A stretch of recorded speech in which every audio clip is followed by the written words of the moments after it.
주님의 말씀을 듣고 예배드리기 위해서 오늘도 핸드폰이나 TV 앞에 앉아서 예배를 준비하고 있는 우리 성도님들 가운데 주님의 축복 있기를 소망합니다. 지난 몇 주간 우리는 영상 매체를 통해서 주님 앞에 예배를 드렸습니다. 이제 예배를 드리기 위해서는 옷을 입고 신을 신어야 되는 것이 아니라 핸드폰과 TV 앞으로 나와야 되는 새로운 풍경이 생겼습니다. 그런데 이게 편의성은 굉장히 좋을지 몰라도 사실은 직접 걸어서 예배를 나올 때보다 예배하기 훨씬 어려워진 느낌입니다. 귀찮음도 그리고 유혹도 더 많이 느끼게 되기 때문이죠. 하지만 그럼에도 불구하고 지금 영상을 통해서 함께 예배하는 우리 한가람교회 성도님들 가운데에 주님의 큰 은혜가 있기를, 주님께서 함께 하시기를 간절히 소망합니다. 아멘. 여러분들, 소설이나 영화를 보면은 기구한 인물들이 많이 나옵니다. 과거의 이야기, 조선시대 이전의 이야기를 다루는 극을 보면은 그런 인물들이 굉장히 좀 많이 나오는 편이죠. 이 시대의 이야기가 그토록 기구한 이유는 무엇일까요? 저는 그 이유를 신분제 때문이라고 생각합니다. 눈에 보이지는 않지만 절대로 뛰어넘을 수 없는 한계이기 때문이죠. 예를 들어 볼까요? 한 주인공이 있습니다. 부잣집에 태어났어요. 막강한 권력을 가진 엄청난 권세가의 집에 자녀로 태어난 거예요. 하지만 문제는 주인공은 첩의 소생인 거예요. 서자인 거죠. 주인공의 코앞에 이 모든 환락과 명예가 놓여 있지만 그 모든 것들은 주인공에게는 신기루일 뿐인 거예요. 부와 명예가 손 닿을 곳에 있지만 그 모든 것들을 가질 수 없는 운명인 겁니다. 아버지를 아버지라 부르지 못하며 미래에 대한 소망도 없이 그냥 살아가게 되는 거죠. 또 다른 예를 한번 들어볼까요? 다른 주인공이 있습니다. 주인공의 아버지는 백성들을 사랑하는 청렴결백한 좋은 관리였어요. 왕에게도 총애를 받는 사람이었죠. 하지만 탐관 오리들이 아버지를 가만히 두지 않았습니다. 결국 아버지는 탐관 오리들한테 역모로 모함당해서 역적으로 죽임을 당합니다. 그의 아들이었던 주인공은 겨우 도망쳐가지고 목숨만 겨우 부지하게 되고 한순간에 높은 지위에서 도망자 신세가 되거나 노비가 됩니다. 세상에서 소망조차 가질 수 없는 그런 비천한 신분이 되는 거죠. 이런 기구한 이야기들의 주인공들은 이런 일들을 겪고 보통 어떻게 반응을 할까요? 하루는 제가 이것에 대해서 궁금해가지고 리서치를 좀 해봤습니다. 그리고 그 결과로 이 기구한 인생의 반응을 두 가지로 요약해봤습니다. 첫 번째 부류는 복수심에 불이 붙는 거예요. 그래서 친구도 물질도 심지어 자기 몸도 돌아보지 않고 그냥 자신을 몰아붙여서 그냥 미친 듯이 사는 겁니다. 아니면 또 다른 두 번째 부류가 있는데 바로 그 부류는 무기력해지는 거예요. 복수를 하려고 해도 복수를 할 대상은 내가 손 닿을 수 없는 저 위에 있습니다. 하지만 현재 내 모습은 도망자이고 노비인 거예요. 도저히 극복할 수 없는 차이 때문에 마음속에 있는 어떤 화도 방향성을 잃고 산화해서 그냥 포기하고 무기력하게 지내는 겁니다. 재물과 명예가 코앞에 있는데 신분이라는 극복할 수 없는 이 차이 때문에 포기하고 무력해지는 거고, 복수를 할 대상 앞으로 나아가는 것조차 어렵기 때문에 꿈도 못 꾸고 무기력해지는 거죠. 저는 이런 일련의 이야기를 통해서 명제를 하나 생각해 봤습니다. 인간이 자신이 소망하는 것과 현실이 아득히 거리가 멀다고 느낄 때 인간은 소망을 포기하고 무력해진다는 겁니다. 내가 바라는 것, 이상향은 저 높이 있는데 그 높이 있는데 지금 내 자신의 모습과 지금 내 위치로는 도저히 닿을 수 없다고 느낄 때 인간은 절망을 느끼고 공포를 느끼고 무기력한 모습을 보이게 된다는 겁니다. 이게 재미있는 거는 지금 시대의 청년들이 이 명제와 비슷한 경험을 하고 있다는 겁니다. 제 주변 청년들과 대화를 하다 보면 종종 이런 이야기를 하곤 합니다. 미래를 생각하면 답이 없다는 거예요. 제가 너는 아직 젊고 젊은이답게 청년답게 활력 있게 뭐든 하면 되지 않냐, 힘내, 이런 식으로 위로를 해도 지금의 청년들에게 이 모든 것들이 전혀 위로가 되지 않는다는 거예요. 지금 시대 청년들이 맞닥뜨린 사회는 하루가 다르게 빠르게 발전하고 변하고 1등이 되기를, 1등만을 원하는 그런 세상입니다. 그런데 청년들은 자기 자신을 돌아볼 때 어느 것 하나 확정적인 것도 없고 미래도 장담할 수 없는 겁니다. 세상의 요구는 저만치 높아져 버렸는데 나는 한계에 부딪혀서 발을 한 발자국 뗄 용기조차, 시도조차 못 내고 있는 거죠. 이 시대 청년들에게서 소망을 잃고 결국 그냥 하루하루를 무기력하게 살아가는 모습을 종종 보곤 한다는 겁니다. 실제로 현대의 많은 사람들이 이런 무기력을 이겨내지 못하고 무기력에 파묻혀서 일어날 생각을 하지 못하는 그 모습을 보고 있는 모습을 보면은 참 무섭습니다. 하지만 우리 한가람 성도님들이 세상을 먼저 살아간 선배님의 따뜻한 마음으로 이들을 위해서 기도해 주실 수 있었으면 좋겠습니다.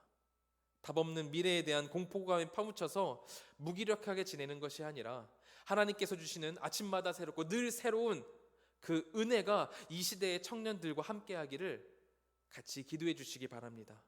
우리 한가람 교회 주일학교 학생들에게 하나님이라는 소망이 가득하기를 함께 기도해 주시기를 간절히 소망합니다. 아멘. 제가 여태까지 무기력을 이기지 못하고 일어날 용기조차 얻지 못하는 이 시대에 대해서 참 무섭다고 이야기를 했습니다. 하지만 더 무서운 게 있는데요.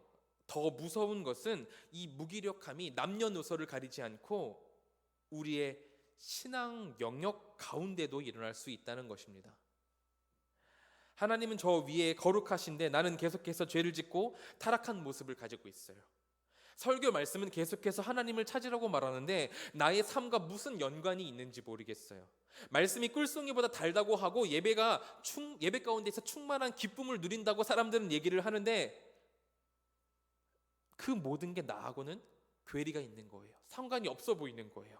그리스도인으로서의 삶과 나의 삶이 도저히 회복 불가능하게 멀게 느껴지는 것에 따라서 괴리감을 느낀다는 것입니다. 그 괴리감에 따른 신앙적 무기력이 우리 그리스도인들에게 찾아올 때가 있다는 것입니다. 오늘 본문에 나온 데살로니가 교회 성도들에게도 그리스도인으로서의 괴리, 이 신앙적 무기력이 엄청나게 컸던 것 같아요.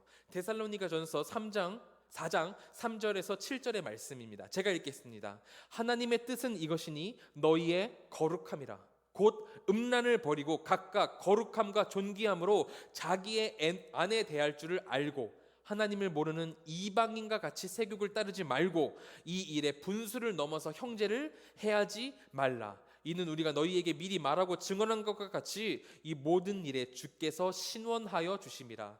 하나님이 우리를 부르심은 부정하게 하심이 아니요 거룩하게 하심이니. 바울은 데살로니가 교회에 쓴 편지를 통해서 그들이 참된 그리스도인과는 얼마나 다른 모습을 보이고 있는가에 대해서 지적합니다. 아내 외에 다른 여자를 두고 세욕과 음란에 빠져 있고 형제를 해하는 일을 하고 있는 데살로니가 성도들을 지적하고 있는 것이죠.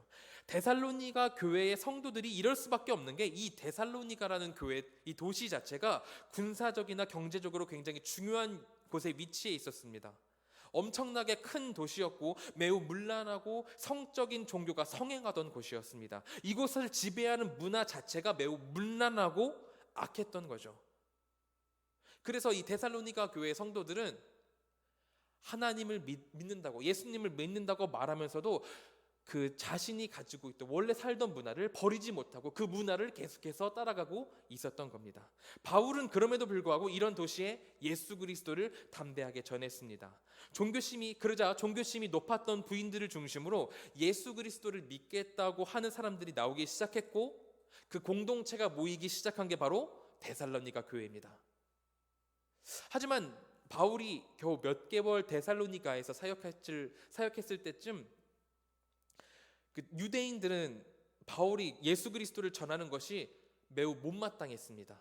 왜냐하면은 하나님의 아들 예수 그리스도라고 말을 하니까요. 예수 그리스도는 유대인들에게 인간인데 하나님의 아들이라고 계속해서 얘기를 하니까 예수 그리스도를 전하는 바울이 굉장히 못마땅했던 거예요. 그래서 유대인들은 데살로니가에서 온갖 수단을 사용해서 바울을 쫓아냈습니다. 쫓겨난 바울은 데살로니가 교회가 굉장히 걱정이 됐어요. 아까 말했듯이 그곳은 수많은 도시 중에서 가장 문란한 종교를 가진 도시였습니다. 그리고 과격한 유대인들이 그리스도인을 찾겠다고 굉장히 핍박하고 어렵게 만드는 상황이었어요. 데살로니가 교회를 목양한 지 몇 개월 되지도 않았기 때문에 그들에게 참될 진리를 가르칠 시간도 많지 않았습니다. 무엇보다 데살로니가는 로마 제국의 이데올로기인 팍스 로마나, 이 팍스 로마나를 가장 적극적으로 침봉하던 도시였습니다. 로마가 군대로 이 세상을 평정했기 때문에 경제적으로나 문화적으로 큰 이득을 얻고 있던 게 데살로니가 도시였습니다. 로마 군대로 인한 부와 안정과 법과 질서의 수혜를 제대로 만끽했던 곳이 데살로니가 도시였어요. 그러니까 데살로니가가 황제에게 충성을 다하고 세금만 낸다면은 로마가 너희를 보호할 것이고 너희는 안전하다는 생각이 이 도시에 가득했던 겁니다. 이런 상황들은 데살로니가 교인들로 바른 신앙을 할 수 없도록 만들었습니다. 데살로니가의 교인들은 예수 그리스도를 믿기는 했지만 예수를 따라 사는 그 삶, 그리스도인이라는 이름에서는 너무나 거리가 먼 삶을 살고 있었던 겁니다. 성도들의 삶에 신앙이라는 이 중요한 문제가 그들의 직접적인 삶과 너무나도 동떨어져 있었다는 겁니다. 예수 그리스도가 주시는 구원이 그들의 삶에 직접적인 영향력을 미치는 것이 아니라 로마 제국이 주는 번영과 평안이 영향을 미치고, 아니면 데살로니가의 문란한 문화와 종교가 그들의 삶에 영향을 주고 있었다는 거죠. 예수 그리스도가 주시는 구원을 확신하고 그 확신에서 나오는 우리 그리스도인의 삶을 살아야 하는데, 다른 것을 의지하고 다른 것을 따르는 그런 이방인적인 삶을 계속해서 살고 있었다는 겁니다. 데살로니가전서 5장 3절을 보면은 바울은 그것을 이렇게 지적합니다. 제가 읽겠습니다. 그들이 평안하다, 안전하다 할 그 때에 임신한 여자에게 해산의 고통이 이름과 같이 멸망이 갑자기 그들에게 이르리니 결코 피하지 못하리라. 아멘.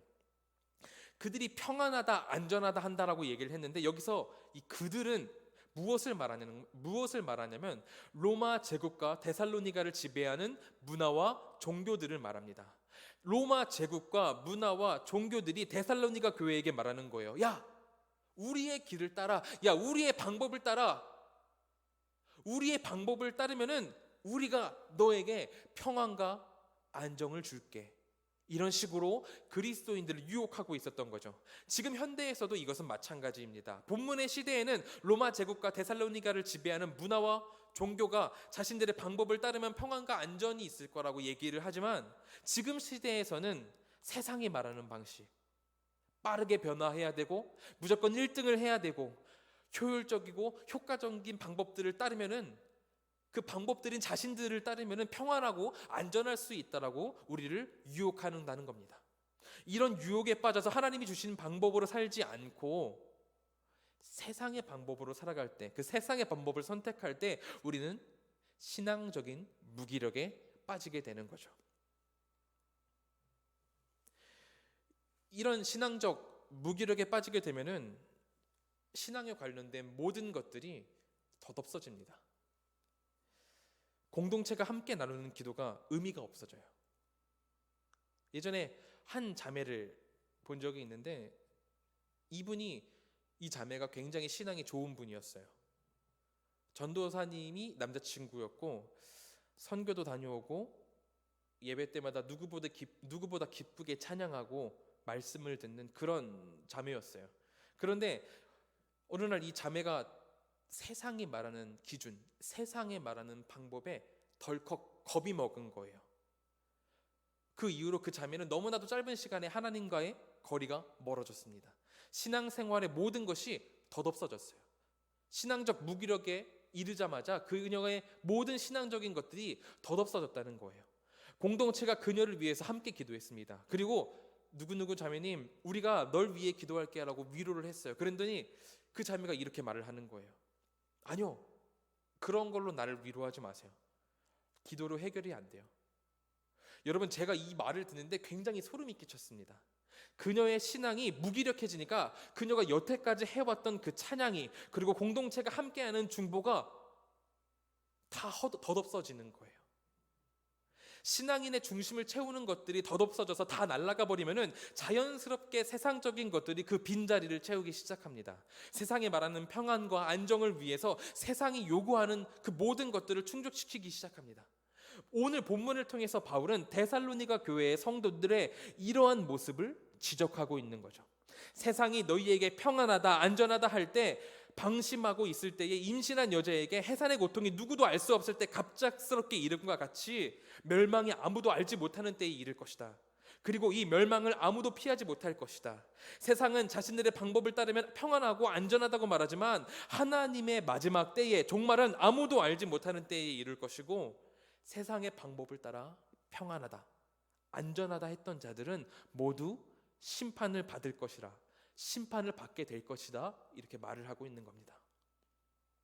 바울은 성도들에게 계속해서 이렇게 고합니다. 본문 5장 5절에서 6절 말씀입니다. 너희는 다 빛의 아들이요 낮의 아들이라. 우리가 밤이나 어둠에 속하지 아니하나니 그러므로 우리는 다른 이들과 같이 자지 말고 오직 깨어서 정신을 차릴지라. 그리스도인은 어둠에 속해서 한치 앞을 바라보지 못하는 자들이 아닙니다. 성도들이요, 빛의 아들답게, 빛의 자녀답게 잠들어 있지 말고 깨어서 정신을 똑바로 차리라고 바울이 지금 데살로니가 성도들에게 도전하고 있는 거죠. 그리고 바로 이어서 7절 8절을 통해서 이렇게 또 이야기를 합니다. 자는 자들은 밤에 자고 취하는 자들은 밤에 취하되 우리는 낮에 속하였으니 정신을 차리고 믿음과 사랑의 호심경을 붙이고 구원의 소망의 투구를 쓰자. 바울 사도는 말합니다. 취하는 자들, 근신하지 못하고 맑은 정신을 가지지 못한 자들은 밤에 속한 자들이고 우리 그리스도인들은 낮에 속한 자들이다. 그렇기 때문에 낮에 속한 자들은 어둠에 속한 자들과 같이 지내면 안 되고 깨어서 정신을 바짝 차리고 맑은 정신을 가져야 한다는 거죠. 그리고는 사랑의 호심경을 붙이고 구원의 소망의 수구를 쓰자고 강력하게 이야기를 합니다. 믿음과 사랑의 갑옷을 입고 소망의 투구를 써서 보초, 근무 중인 군인처럼 무장 상태를 유지해야 되고 긴장감을 놓치지 말라고 이야기를 하는 겁니다.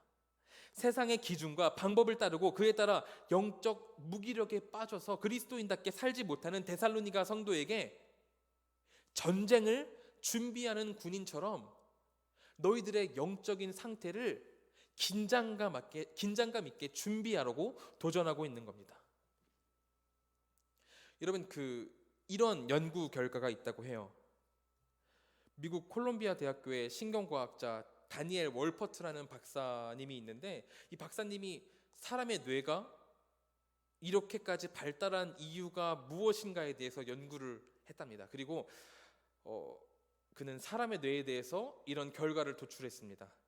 사람의 뇌는 생각하거나 느끼기 위해서보다는 움직임을 조절하기 위해서 발달했다는 거죠. 왜 옛날에 미래 인간의 모습이라고 그래가지고 머리는 이만한데 팔다리는 굉장히 짤뚱한 그런 그림이 되게 화제를 띄웠던 적이 있었습니다. 미래에는 움직임이 거의 없어질 것이고 생각은 많이 하게 돼서 뇌가 더 발달하여서 머리는 지금보다 두세 배 커지고 팔, 다리는 운동이 없어서 퇴화할 것이다. 이런 내용을 가지고 그려진 그림이었습니다. 하지만 다니엘 월퍼트 교수에 따르면은 인간의 뇌는 걷고 뛰고 움직이는 것, 그리고 다음 동작을 위해서 주위의 사물을 인지하고 생각하는 것들을 위해서 이 뇌가 발달이 됐다는 거예요. 뇌가 건강하고 뇌가 발달을 하기 위해서는 공부를 하고 생각을 많이 하고 해야 되는 것이 아니라 몸 자체를 쓸 때, 그때야 뇌가 건강하고 발달을 한다는 겁니다. 그러면서 그는 한 예를 들었어요. 바다 생물 중에서 멍게라는 게 있는데, 이 멍게가 아직 자리를 잡기 전에 유충일 때는 뇌도 있고 움직일 수도 있어가지고 자기가 어디에 위치해야 되는지, 자기가 어디에 착상을 해야 되는지를 굉장히 열심히 찾아다닌다고 해요. 하지만 멍게가 털을 잡고 거기에 정착하는 순간 멍게는 자신의 뇌를 자신의 에너지 섭취를 위한 수단으로 퇴화시켜 버린다는 거예요. 사람이 적절한 운동을 했을 때 오히려 치매에 걸리지 않을 확률이 더 올라간다고 하죠. 우리의 뇌는 움직이거나 행동을 하지 않으면 오히려 퇴화하게 된다는 겁니다. 마찬가지로 우리의 영 또한 그렇습니다. 영적인 전쟁을 벌일 준비가 되어 있어야 된다는 거예요. 사랑의 흉감을 입고 소망의 투구를 써서 우리가 긴장감을 가지고 준비를 해야 된다는 겁니다. 군인이 훈련을 하지 않으면 군인의 모습을 잃게 되듯이 우리의 영 또한 영적인 전쟁 준비를 하지 않으면 그리스도인다움을 잃고 그리스도인의 길에서 벗어나게 된다는 거죠. 그렇기 때문에 훈련하고 단련해서 영적 무기력에 빠지게 하는 적에게서 우리가 승리할 수 있어야 된다는 겁니다. 훈련하고 단련해서 믿음을 견지하고 사랑을 실천하고 소망을 유지하는 그리스도인다운 삶을 영위해야 한다는 겁니다. 우리의 영적 전쟁은 거창한 것이 아닙니다. 그것은 매초 매순간 선택이란 이름으로 우리에게 찾아옵니다. 우리의 순간순간의 판단에서 세상의 길을 쫓을 것인지 아니면은 하나님을 사랑하고 이웃을 사랑하는 하나님의 뜻을 따를 것인지를 그 순간의 선택에서 우리는 수없이 많은 영적 전쟁을 벌이고 있는 겁니다. 우리 한가람 교회의 모든 성도님들이 이런 순간순간의 영적 전쟁에서 승리하시기를 간절히 소망합니다. 영적인 무기력함으로 포기함으로 순간순간 선택에서 지고 하나님의 길을 떠나고 하나님의 방향을 잃는 패장병이 되지 않기를 소망합니다. 준비하고 깨어 있어서 이 모든 선택 가운데 승리하는 우리 한가람 교회의 성도님들 되시기를 간절히 소망합니다. 그런데 이러한 영적인 전쟁을 매번 치르고 승리하는 것은 사실 많은 정력을 소비하는 일입니다. 무기력하게 있으면은 포기하면은 속도, 마음도 훨씬 편할 수 있죠. 하지만 바울은 5장에서 마지막으로 이렇게 권면을 합니다. 5장 9절에서 11절입니다. 하나님이 우리를 세우심은 노하심에 이르게 하심이 아니요 오직 우리 주 예수 그리스도로 말미암아 구원을 받게 하심이라. 예수께서 우리를 위하여 죽으사 우리로 하여금 깨어 있든지 자든지 자기와 함께 살게 하려 하셨느니라. 그러므로 피차 권면하고 서로 덕을 세우기를 너희가 하는 것 같이 하라. 바울은 5장을 마무리하면서 예수 그리스도의 구원에 대해서 이야기합니다. 하나님은 우리가 주 예수 그리스도로 말미암아 구원을 얻도록 예정을 하셨는데 그분은 우리를 위해서 죽으셨다는 이야기를 하고 있는 거죠. 자든지 깨든지 이 천둥벌거숭이 같은 나를 위해서 하나님은 예수 그리스도를 보내셨고 그분은 나를 위해서 죽으셨습니다. 우리가 이렇게 영적 무기력에 빠져서 지내기에는 하나님의 사랑이, 그 예수 그리스도의 그 놀라운 사랑이 너무나도 숭고하고 희생적이며 아름답지 않습니까? 지금 이 시기가 영적인 무기력에 빠지기에 너무나도 쉽고 좋은 때인 것 같습니다. 규칙적으로 드리던 예배 생활을 유지할 수 없는 상황이고 영상으로 예배를 드린다는 게 육체적으로는 편할 수 있어도 다음에 보면 되지 하고 미루기도 쉽고 보는 사람이 없으니까 켜고 다른 일을 하기도 쉽고 함께하는 공동체가 없으니까 삭막한 느낌이 들기도 쉽죠. 하지만 우리가 영적 무기력에 빠져 있기에는 예수 그리스도의 그 놀라운 사랑이 너무나도 숭고하고 아름답다는 이야기입니다. 그 아름답고 숭고한 사랑을 기억하시기 바랍니다. 그 놀라운 사랑을 힘입어서 영적 전쟁을 위해서 훈련을 계속하시기 바랍니다. 이 훈련을 계속함으로 긴장감을 유지하고 순간순간의 전쟁에서 승리하는 우리 한가람 교회의 성도님들 되시기를 간절히 소망합니다. 나태하고 무기력해지기 쉬운 이 때에 승리하는, 그래서 하나님의 사랑받는, 하나님을 높이는, 하나님을 시원케 해드리는 우리 한가람 교회의 성도님들 되시기를 간절히 소망합니다. 아멘.